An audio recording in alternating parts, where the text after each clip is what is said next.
Erica smiled to herself, finally triumphant after so many frustrating attempts. In moments, she would pass through the arrival gates at Guarulhos International Airport, heading toward her awaiting lover, Paulo. It had been a long journey to this point. She had first encountered him 3 months earlier at the corner cafe where she lunched daily. Her friend, Janaina, had been the first to notice, pointing out the handsome admirer sitting a few tables away.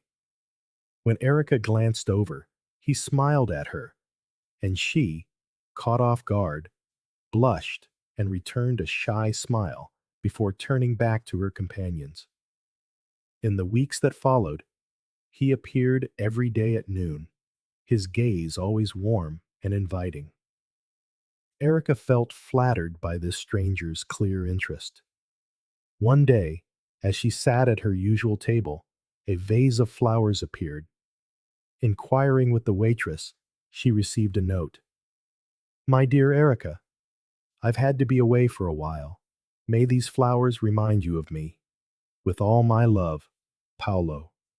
Though she had never encouraged him or spoken a word, she felt a thrill, always smiling back when their eyes met. Yet, Erica was happily married for a decade, with two adorable children, 5-year-old Samuel and 7-year-old Tobias. She cherished her loving husband, Danilo, and had no intention of jeopardizing their life together. Still, she relished the attention. Many of her office friends had indulged in affairs or fleeting flings, but none of their paramours matched Paulo's allure. This sparked tension among her colleagues, who whispered about it. Every day that week, another vase of flowers arrived with the group at lunch, accompanied by notes like, I miss seeing your beautiful eyes every day, or lunches aren't the same without you. Erica smiled at her friends and tucked the notes away, keeping their contents secret. Her coworkers assumed she was having an affair, but Erica savored the notoriety without committing. Then, on a Monday, a grand bouquet arrived at her desk with a simple note. Figuera Rubaiyat, 12:30. With love, Paulo. Her friends gushed that it was Sao Paulo's most elegant restaurant, a place none of them had visited.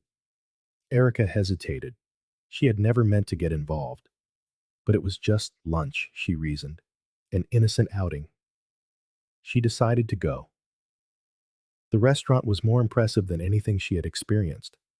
The host led her to a table where Paulo waited.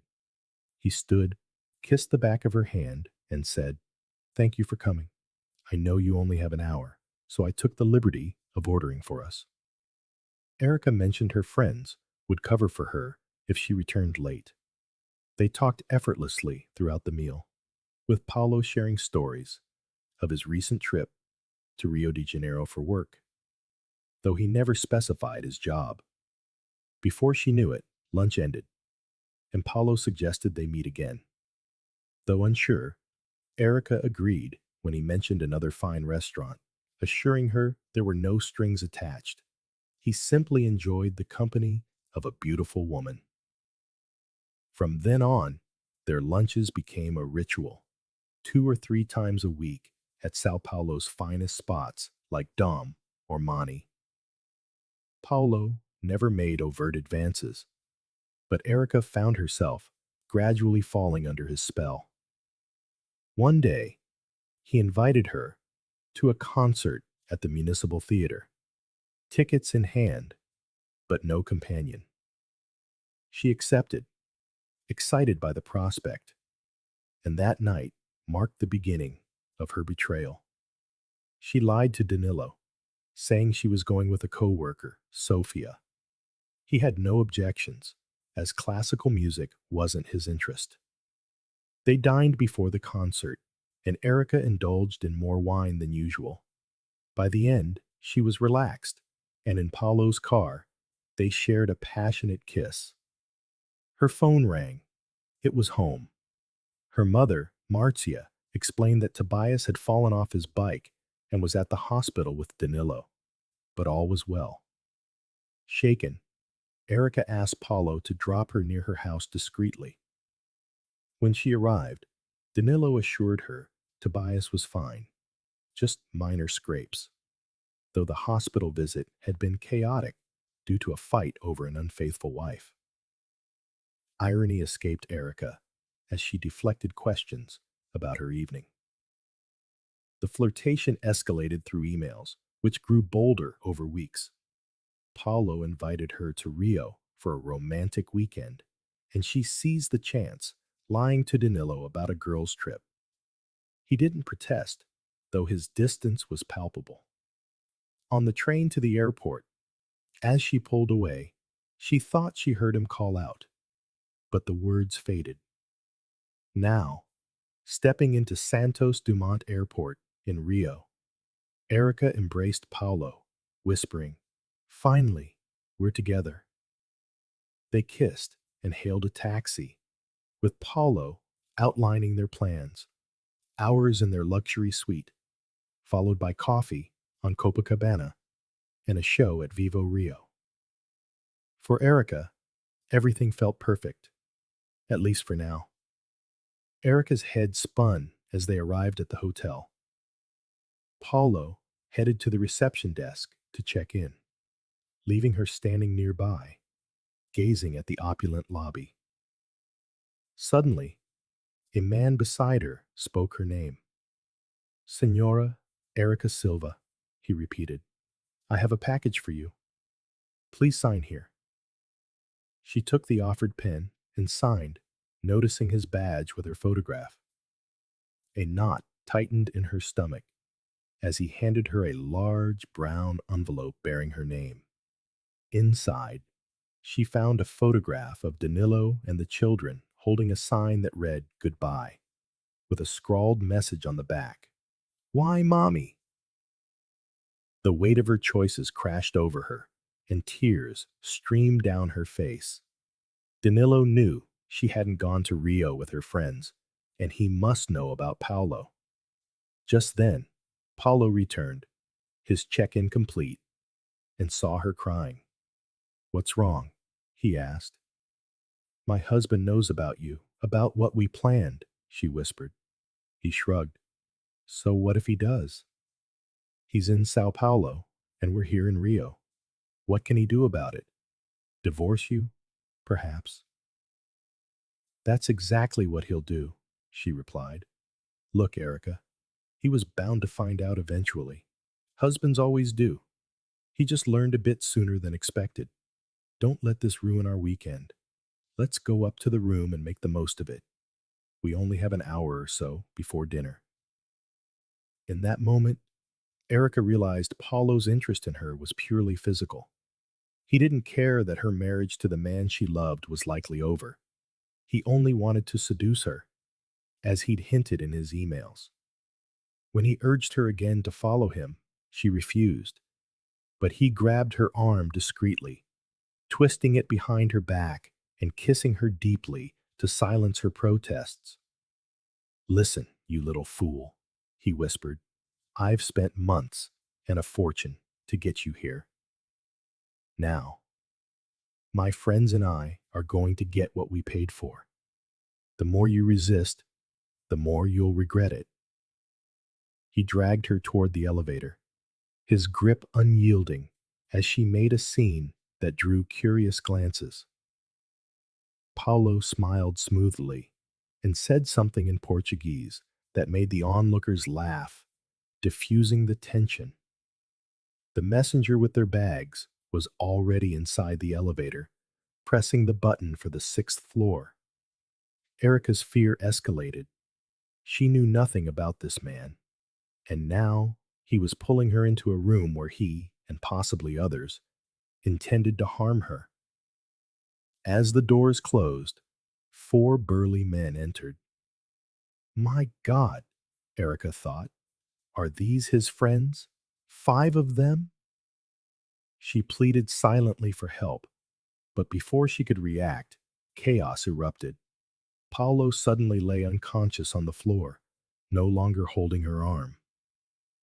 One of the men now gripped her gently, and she heard another order the messenger to stay quiet and come along.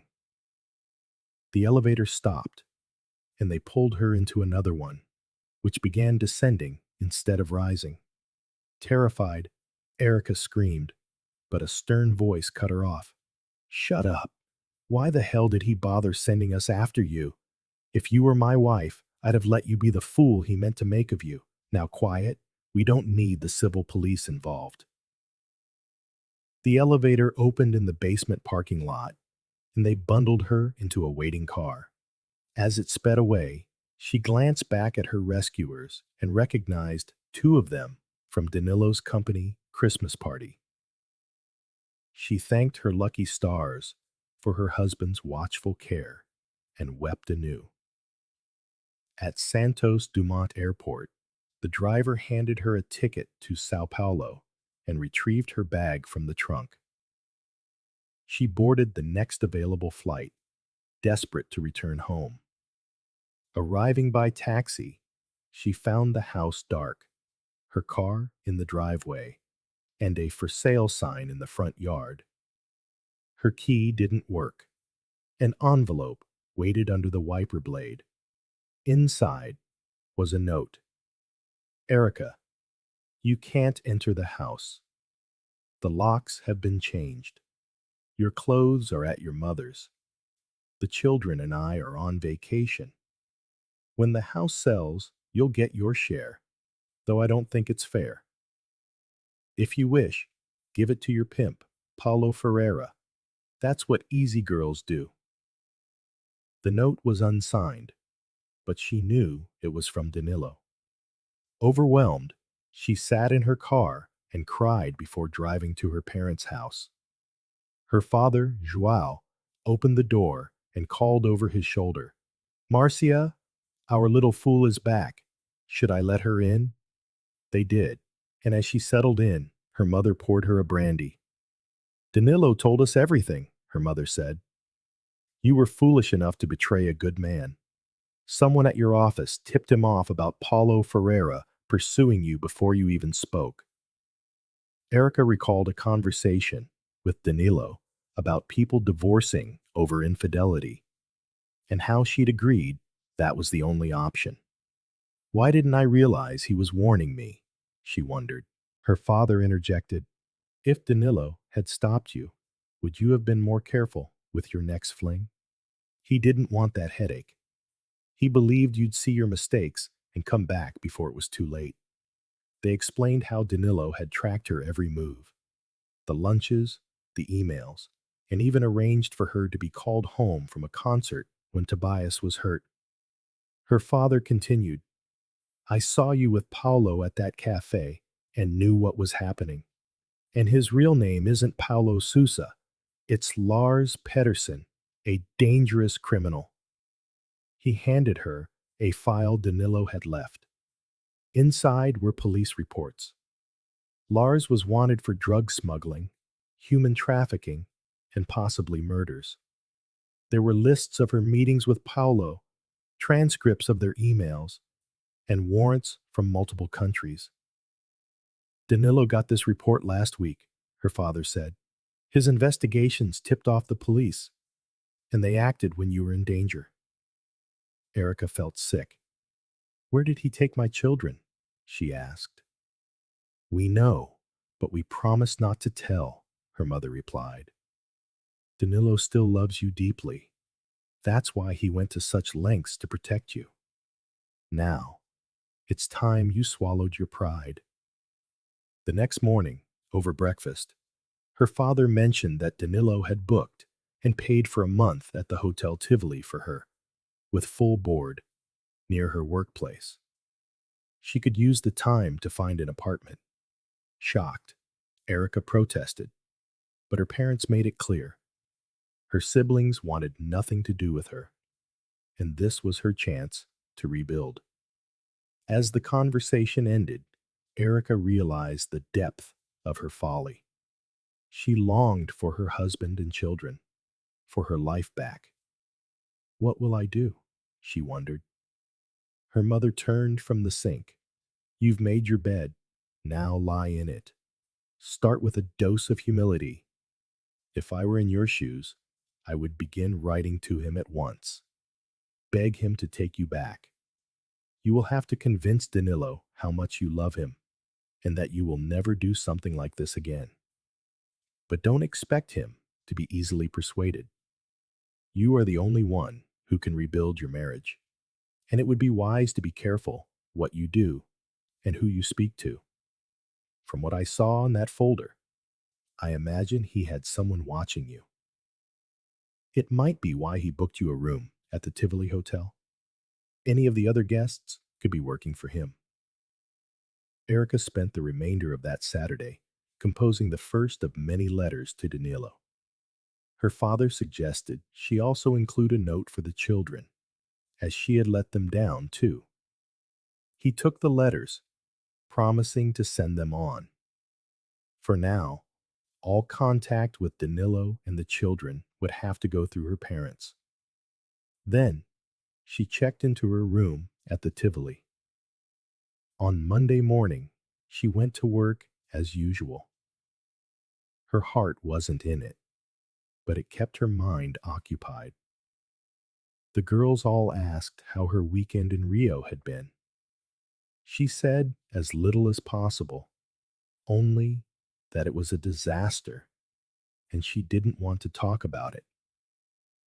The one person she longed to confide in was her best friend Janaina, but Janaina didn't show up for work that week, and Erica got no answer from her home or cell phone. Every evening, Erica sat in her room, writing letters to Danilo and the children. After work, she would drop them at her parents' house and ask if there had been any reply. There never was.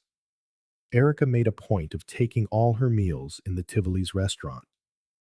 If she was being watched, as her mother suggested, she wanted the report to be clear.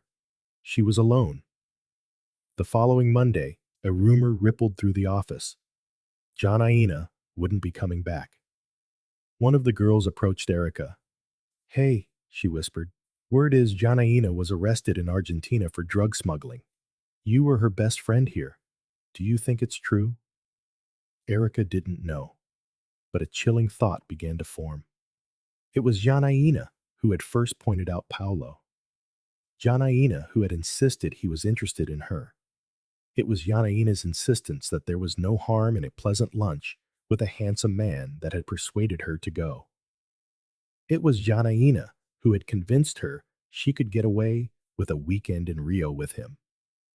Was Janaina in league with Paulo?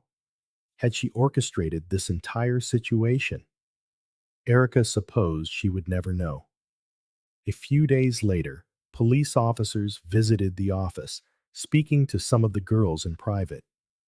One of the officers looked vaguely familiar to Erica, but she couldn't place him until he looked directly at her and winked. She remembered his face from the elevator in Rio. The girls later said the police had been asking about Janaina. They all expressed surprise that Erica hadn't been interviewed, given how close she was to her. The weeks bled into one another, a monotonous cycle of hope and disappointment. Erica kept writing her letters, but no replies came. Her mother let it slip that Danilo and the children had been in Australia visiting his sister, but had since moved on. The children missed Erica, but they were enjoying the holiday. Apparently, Danilo had turned down a good offer on the house. Erica's mother thought this was a good sign. Perhaps he was thinking of coming back to it. As her stay at the Tivoli drew to a close, Erica negotiated a deal with the manager to stay on, albeit in a smaller room. She hoped it would send a message to Danilo that she wasn't making permanent arrangements, that she wanted them to be a family again. As she was struggling with her belongings down the corridor to her new room, Erica heard a man behind her offer to help. I can manage. Thank you, she said, not bothering to turn. That's not what you said in Rio. Erica spun around to see the large police officer standing there, a wry smile on his face. She accepted his offer, and together they moved her things. He introduced himself as Rogerio, then began asking questions about Paulo and Janaína, taking a particular interest in Janaína's friends at the office. She couldn't help him much. Rogerio thanked her, then finished by saying that Erica had been lucky and Janaína had not. He then pulled some official-looking forms from his pocket and asked her to sign. As she did, Erica asked, "What am I signing?" "The Official Secrets Act and a waiver for any injury you might receive while helping us track and apprehend one Lars Peterson. You'll notice they're backdated 3 months. The official story will be that you were working for us as bait for Paulo and Janaína. We placed you in the office hoping they would approach you to smuggle drugs. All your actions were part of our plan. When Paulo left the country, you lured him to meet you in Rio, which allowed us to put the civil police on his tail. It's a good story, and it should keep you and Danilo out of trouble." I'm lost. When you say we, you mean the police, right? And what does Danilo have to do with this? He was just trying to keep me away from Paulo. Here's where I have to be a little vague. But now that you've signed, I can tell you that I am a kind of police officer, though I don't work for any department you've heard of. Our job is to catch known criminals and terrorists anywhere in the world and dismantle their organizations. As for Danilo, and what he chooses to tell you about his past, that's up to him. All I can say is, I've known Danilo a very long time. You're a lucky woman to have him as your husband. Rogerio stood to leave. I'm not so sure about being lucky, Erica said, her voice breaking. I've lost the man I love. Rogerio smiled softly. I've known Danilo a long time. If you love him half as much as he loves you, you'll get him back. Erica began to cry. How can I convince him? He won't even speak to me. They won't even tell me where he is. All I can do is send letters through my parents. Rogerio paused, considering. They'll have my hide for this, so you tell no one, not even a priest. There's an elderly lady staying here, a Donna Clara. Do you know her? Erica said she had seen her around. Well, without making it obvious, I'd suggest you try to befriend her. If you get the chance, tell her your story. Convince her asterisk, and I think you'll be surprised at what happens. For God's sake, don't be obvious. She saw me come up here, and she'll guess I came to see you. Is she Danilo's spy? Was she the one following me? No chance. Elisa doesn't follow people. Elisa just lives here now that she's retired. But she used to work with Danilo years ago. I imagine Danilo got you a room here knowing she would keep an eye on you. I wouldn't be surprised if she's in regular contact with him. You need to win her over. And I've said enough. Remember, you didn't hear any of this from me. If she thinks you're trying to get to Danilo through her, it'll ruin your chances. Oh, and one more thing. A little less makeup around the eyes wouldn't hurt. Let her see how much time you spend crying. When Rogerio left, Erica sat and reflected. She realized how naive she'd been with Paulo, but also how little she truly knew about her own husband. She remembered meeting Danilo when he was a consultant for her company. He'd appear in the office from time to time, his work a mystery. When they started dating, his job would take him away for months. He'd return with gifts from exotic, faraway places. But now that she thought about it, he never said what he actually did.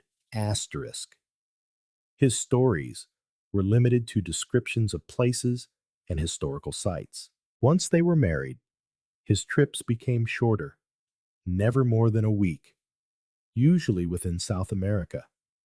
Then, when Erica became pregnant, Danilo changed jobs. He now worked for a firm in downtown Sao Paulo, and she realized she knew far more about his current job than she ever had before they had children. Asterisk. Good heavens, asterisk, she thought. Asterisk. Have I been that blind? Was Danilo doing some dangerous government work all those years? Was my husband some kind of James Bond character, and I never knew? In the following weeks, Erica spent more time in the Tivoli's lounge. Now that she was aware, she could feel the old woman's eyes on her. She was also keenly aware of men trying to flirt with her. She would firmly rebuff their advances, making sure Donna Clara could overhear her rejections. Then, Erica had a brilliant idea. After telling yet another suitor she wasn't interested, she walked over to Donna Clara's table. "May I join you?" she asked. "Sitting alone seems to give these men the wrong impression. I'm a happily married woman, and I don't appreciate the unwanted attention." It proved to be a masterstroke. Donna Clara, who insisted Erica call her Elisa, welcomed her to sit, saying she had noticed the trouble Erica was having. After that night, Erica joined Elisa for every meal. Elisa spent most of her time knitting and reminded Erica of Agatha Christie's Miss Marple. As it turned out, she had a similar character.